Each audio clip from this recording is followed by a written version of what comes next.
25-26 অর্থ বছর সুনির্দিষ্ট কিছু কর্ম পরিকল্পনা।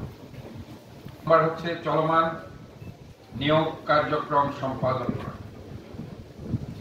দক্ষ জনবল গড়ার লক্ষ্যে কর্মকর্তা কর্মচারীদের বিভিন্ন প্রশিক্ষণ প্রদানের ব্যবস্থা করা, বর্তমান কাজের পরিধি ও ভবিষ্যৎ চাহিদা বিবেচনায় নতুন সাংগঠনিক কাঠামো প্রণয়ন ও অনুমোদনের ব্যবস্থা করা, বিভিন্ন সেবা কার্যক্রম সহ চট্টগ্রাম সিটি কর্পোরেশনের কার্যক্রম সমূহ ডিজিটালাইজেশন করার লক্ষ্যে প্রয়োজনীয় উদ্যোগ করা। আপনারা সকলে অবগত আছেন, আমি 2024 সালে নভেম্বরের 3 তারিখ দায়িত্ব গ্রহণ করেছি। দায়িত্ব যখন গ্রহণ করেছিলাম 450 কোটি টাকার দেনা নিয়ে আমি শুরু করেছিলাম।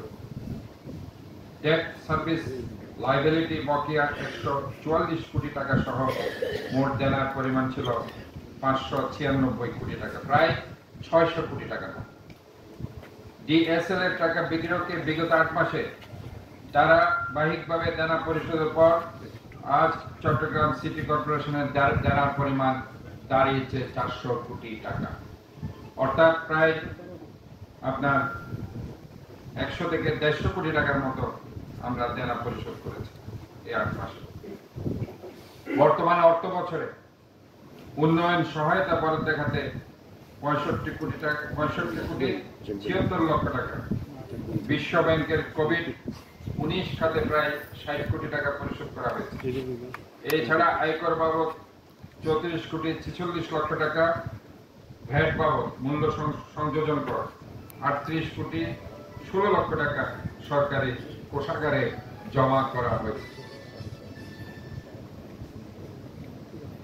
অবসরপ্রাপ্ত কর্মকর্তা কর্মচারীদের ভবিষ্যৎ তহবিল বাবদ 27 কোটি 86 লক্ষ টাকা, আনুতোষিক বাবদ 19 কোটি 18 লক্ষ টাকা পরিশোধ করা হয়েছে। আমি দায়িত্ব নেওয়ার পর প্রতি মাসে জনপ্রতি 50,000 টাকা, 400 জনকে 2 কোটি টাকা আনুতোষিক প্রদান করা হচ্ছে, যা চলমান থাকে। কর্মকর্তা কর্মচারীদের বকেয়া পাওনা দ্রুত সময়ের মধ্যে পরিশোধ করার উদ্যোগ গ্রহণ করা হয়েছে। সব ক্ষেত্রে ইতিবাচক মনোভাব নিয়ে আমি কাজ করার চেষ্টা করছি। চ্যালেঞ্জ মোকাবেলা করতে আমি সব সময় ভালোবাসি।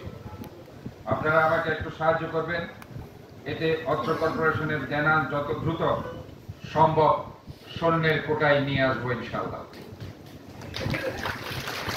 মন্ত্রণালয় অনুমোদিত জাইকার সহযোগিতায় আধুনিক PSCS ভিত্তিক বাজেট ও হিসাব রক্ষণ ব্যবস্থার মাধ্যমে হিসাব রক্ষণ ও বাজেট প্রণয়ন করা হচ্ছে।